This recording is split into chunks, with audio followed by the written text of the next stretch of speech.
It was a harvest morning when they appeared. Two children, a boy and a girl, lost and terrified, their skin tinged a ghostly green. They stumbled from the edge of the forest, drawn by the sound of a distant bell, yet the language they spoke was as alien as their skin. Villagers gathered, both fascinated and fearful, whispering that the children were fairies or spirits, beings from another world.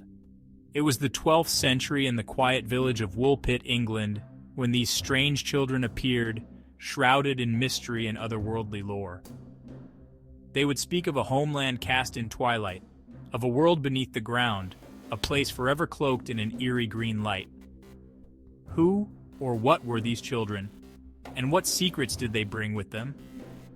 They appeared as if out of nowhere, stumbling from the edge of a dark forest near the small village of Woolpit. It was harvest time in 12th century England, and the villagers were just beginning their day when two children emerged, one boy and one girl. They seemed frightened and out of place, and it was not just their clothes, woven in strange materials, nor their mannerisms that caught the villagers' attention, but their skin, a pale, unnatural shade of green. Whispers rippled through the village square as onlookers tried to make sense of the children's appearance.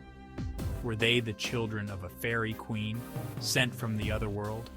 Had they wandered from an underground kingdom as local legends claimed? Or were they simply wayward souls cursed by some unknown force? The villagers soon realized the children spoke no recognizable language. Their words a tangled stream of sounds that held no meaning. Frustrated and hungry, the children looked around, their eyes wide and alien, casting nervous glances at the food offered to them.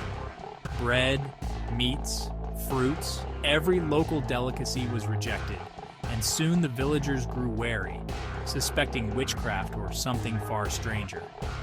It was only when they were offered raw broad beans, fresh from the harvest, that the children's eyes lit up with recognition. They ate ravenously, clutching the beans as though they were a rare treasure from a distant land.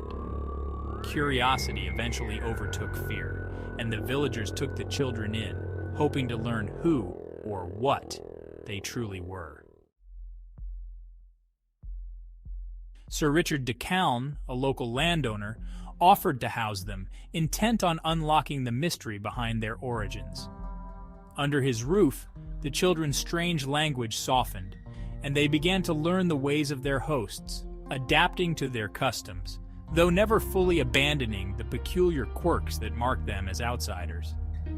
After months, their greenish hue faded, and they began to look more like the other children in the village. As the girl grew older, she learned enough of the local language to finally share fragments of their story. What she told them only deepened the mystery.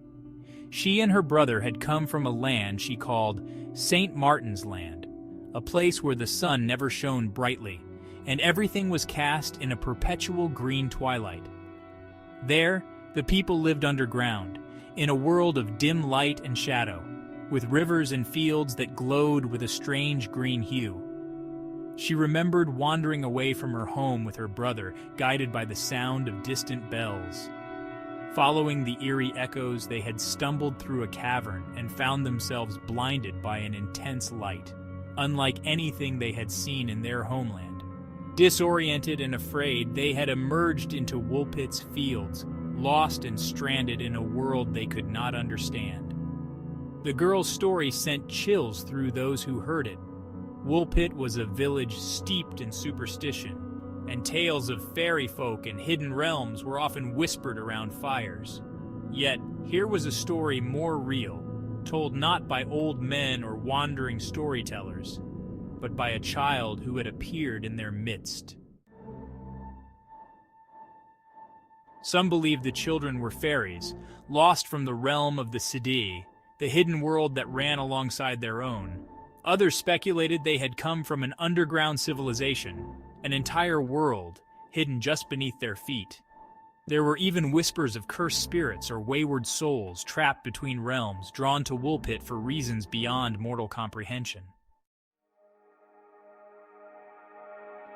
As time passed, the boy fell ill, his body never adjusting to the strange food and sunlight of Woolpit. He grew weaker, his green skin paling to a sickly shade, and before long, he succumbed to a fever, leaving his sister alone to bear the weight of their mystery. She stayed on, learning the ways of the villagers and eventually assimilating, though her strange origins were never forgotten.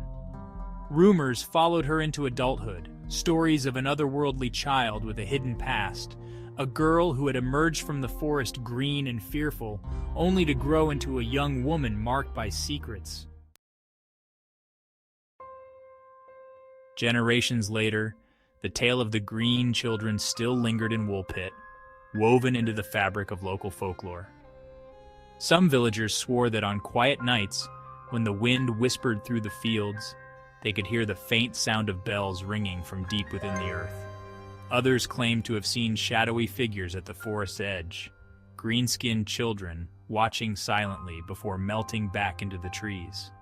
The story was passed down through the ages, a haunting reminder of the two strange children who appeared one autumn morning, their skin tinged green, with a tale that defied belief and a mystery that, to this day, remains unsolved.